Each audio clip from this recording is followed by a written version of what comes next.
كما أرحب أيضا بمنارة العلم التي أتت علينا من قرية المدمر،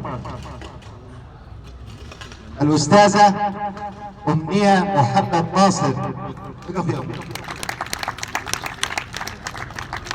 هذه الفتاة التي كتبت القرآن الكريم بخط يدها، عايزين نحييها تحية تليق بها.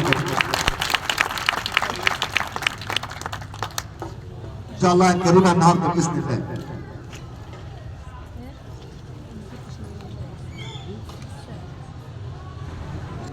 زدني بفضل الحب فيك تحيرا، وارحم حشا بهواك تسعرا، وإذا سألتك أن أراك حقيقة فاسمح ولا تجعل جوابي لن ترى. أقدم لكم الأستاذة أمنية محمد ناصر متحدثة عن تجربتها في كتابة القرآن الكريم، فلتتفضل سيادتها مشكور.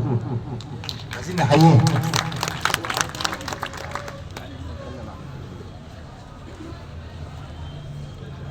بسم الله الرحمن الرحيم. الحمد لله على تمام المنة، والحمد لله على الكتاب والسنة. الحمد لله الذي وهبنا بالقرآن وفضلنا به على العالمين، وأتانا به ما لم يأت به أحدا من العالمين. وصلى اللهم وسلم على من كان خلقه القرآن ووصيته القرآن وميراثه القرآن، وجعل الخيرية في من تعلم وعلم القرآن. فسبحان الله، كان نبينا أميا ليس نقصا منه بل إكمالا له، وردا لشبهة واتهام الجاهلية في أن يكون قد قرأ كتبا سابقة أو دونه من تلقاء نفسه، فجاءت أمتي لإكمال مسيرته. فكتب الوحي زيد بن ثابت، وحرق المصاحف الأخرى عثمان بن عفان للحفاظ على الأصل، وحتى لا يقول أحد لآخر قراءتي خير من قراءته. ثم جاء الطبري وابن ماجه وفسروا القرآن، ثم جاء حتى جاء مشايخنا وعلماؤنا، وعلى رأسهم فضيلة الإمام الأكبر الإمام أحمد الطيب. فسيظل الله محافظا على الدين والإسلام والقرآن، فهي قافلة تسير، فهنيئا لمن رغب بها وتعسا لمن فاتته. فالحمد لله الذي وهبني المنام ومن بعدها كتابة القرآن.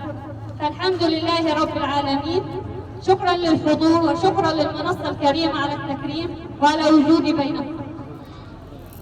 بدأت كتابة القرآن بعد رؤيا في المنام. الحمد لله، كانت أحداث الرؤيا بتدور حوالين مشهد من مشاهد يوم القيامة. كانت البيوت بتقع والناس بتجري، وزلازل وبراكين، ومشهد صعب من المشاهد اللي بنقرأها في القرآن. فطبيعي طول تفكيري في الحلم أنا عايز أجري على المصحف، عايز أقرأ منه، عايز أطمن. أول ما فتحت المصحف لقيت القرآن كله اتمسح، القرآن اترفع.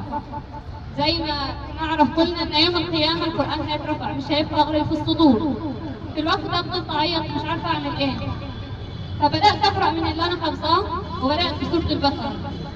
فكنت كل ما أقرأ آية الحمد لله أترفع من الأرض خالص، تيجي سحابة كده وترفعني من على الأرض، لحد ما بعدت عن الخطر وعن البيوت وعن الناس، لحد ما استوقفت عند آية مش عارفة أجيب طبعا اللي بعدها، فرجعت ثاني للأرض. صحيت من حلم دقايقة ومش عارفة أعمل إيه. بعدها بفترة بقلب على الفيس لقيت صورة للمصحف وهو فاضي، كان بيتكلم عنه إن اليوم ده هيجي ومش هيفضل غير اللي حفظ القرآن. ففي الوقت ده جاني أنا عايزة أجهز رد لسؤال يوم القيامة عن شبابك فيما أفنيته، واطمئنان للحلم اللي حلمته. فبدأت أبحث الحمد لله. والذين يبيتون لربهم سجدا وقياما. نصف من شعبان، فالحمد لله.